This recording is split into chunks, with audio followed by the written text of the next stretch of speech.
Hello, and welcome to another episode of the Solo Collective podcast. My name's Matt Saunders, and I am your host. I am a coach to freelancers and creative agency owners. And in this episode, I want to talk about how we tend to label ourselves in this sector, whether you are a freelancer or a solopreneur or a classic entrepreneur, or whether you actually call yourself just a straight up business owner. I think that the way we talk about ourselves and the labels that we give ourselves fundamentally dictate the way that we show up. And so I'm going to talk about what I see as the key difference between a freelancer and a business owner. And I want you to think about where you are at the moment in your own journey as a self-employed person, as someone who is doing their own thing, who doesn't have a boss. Think about where you are and where you want to get to. And the point of this episode is really to kind of drive home the idea that when you strike out on your own, you are essentially and fundamentally responsible for your life, not just your business, but your income, your relationships, and yeah, your entire life. You're responsible for that. You haven't got anybody watching over you, telling you where to go, who to work with, what to do. You haven't got anybody giving you a paycheck at the end of each month. And so what you have, if you want it, is total freedom. But I think the problem that many of us face in this sector as self-employed people is we're not really sure what to do with that freedom. And so we often defer to others to tell us what to do. Now, I used to do this for many years. I had a very deeply held employee mindset, which means that even though I was in complete control of my time, theoretically, and in complete control of what I could earn, theoretically, I was still deferring very much to my clients, almost as bosses. I was almost looking to be led and managed even by my clients in the same way that I had been by bosses in the past. So there's no criticism with this. I'm not going to have a go at anybody if this is the kind of state that your mindset is in at the moment. But let's think about how we can move forward and take control of our time, take control of our business, take control of our income, and build the kind of working life that we imagined before we actually started out on this journey. Okay, so I want to go back in time to when I started freelancing. And even though the market has shifted quite significantly since then, there does seem to be a fundamental truth that still plays out to this day. And that is the sort of power dynamic between those hiring, those looking for talent and resource, and those looking for work. And so I would be on all the job boards, People Per Hour, Fiverr.com, those kinds of sites, freelancer.com. All day, every day, I would be sending out applications. I'll be looking on social media for when people were posting that they were looking for designers, and then I would comment on the post. And, invariably, I would be ignored. Like I wouldn't get any responses from that, whether it was a direct application or a comment on somebody's post. And yeah, this can be a really tiring and demoralizing way of working, right? So what we got to think about is the difference between the people who behave in that way and the people who don't really struggle to gain high quality clients. So I moved from being somebody who was always kind of looking for work, if you like, applying for work, to someone who had clients come to them. And the core difference was that I shifted from selling my skills to selling a solution. And it's a very, very different proposition. The actual work itself, in my case, website design, didn't really change. It was the way that it was packaged and presented that changed. So if you've ever been in a situation where a client is asking you, can you do this? Can you do that? And it always feels like you're the one sort of being interviewed and you're responding with, oh yeah, I can do that. I've got years of experience in this particular area. And you're almost putting together a CV. Well, a CV or a resume, if you like, is what employees do. That is the document that they use to sell themselves. A business owner sells themselves in a very different way. A business owner sells themselves by packaging together their skill sets and their experience into a solution that they know is going to provide a very specific outcome for their clients. So let's take the example of the website designer developer. Web developer A comes to you and they say, oh, I can do HTML, CSS, PHP.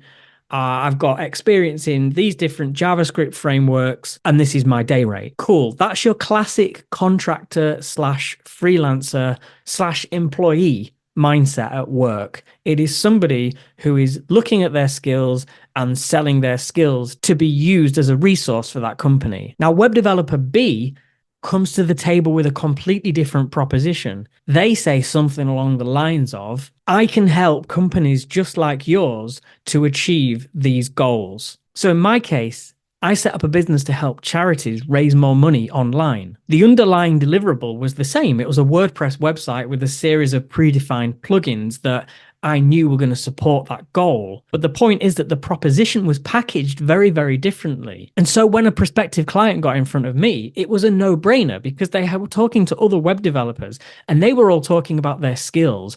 And maybe they were talking about stuff like user experience design, really great customer support through the CMS that they use and all this sort of stuff. Like that's all valuable. Of course it is. But actually, if you really, really want to land with a potential client, then you talk about the kind of solutions that you provide for them and the impact that that's going to have.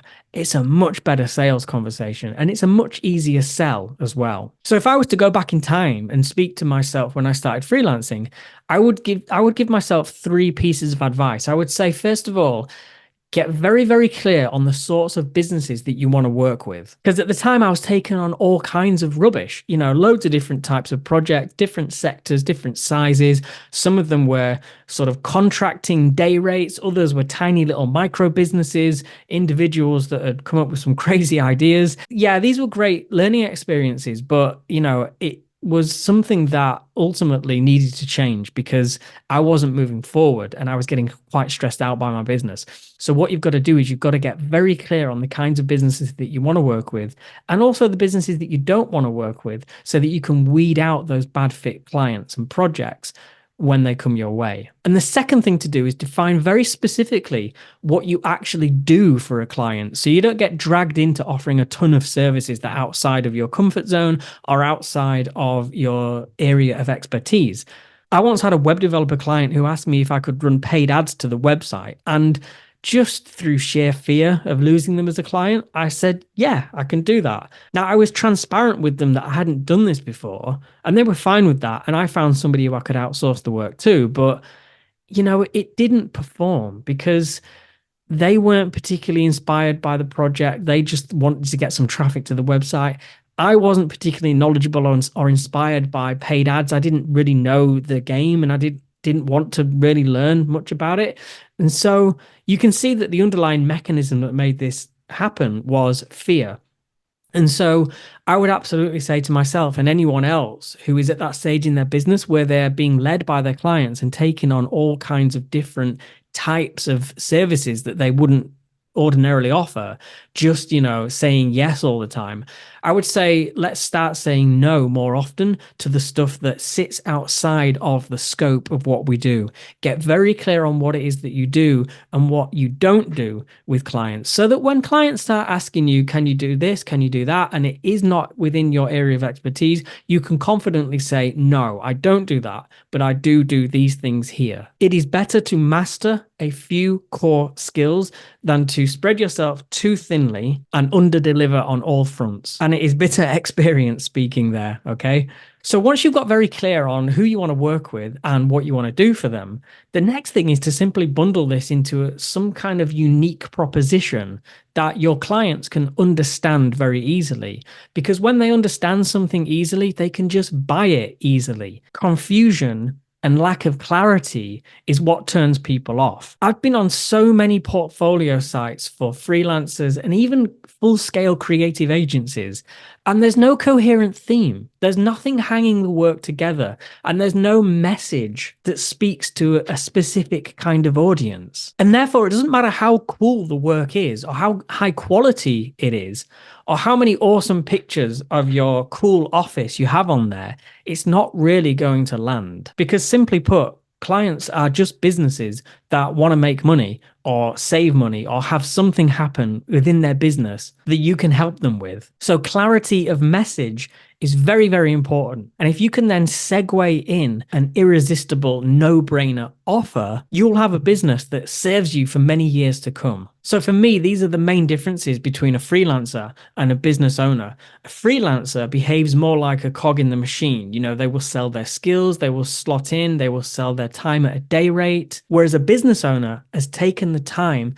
to build a solution, a pre-scoped product, if you like, to a very specific audience that they can then go out there and proactively sell. Even if the actual delivery process is very, very similar between the freelancer and the business owner, the way that it is packaged and presented, those are the key differences. I would really, really encourage you to explore this if being a freelancer is something you're tiring of. If you're wanting more predictability in your business, if you're wanting scale in your business, if you're wanting to build a working life that you can actually step away from and delegate parts of it out to other professionals, building the mechanisms of a business will serve you very, very well. So I hope that that was helpful. I hope it resonates with you. If it does, go to my website, mattsaunders.uk, and check out my ebook, The Dream Client Playbook. It's completely free of charge, and it provides an end-to-end framework on how you can build your own business, how you can move from being that kind of fragile freelancer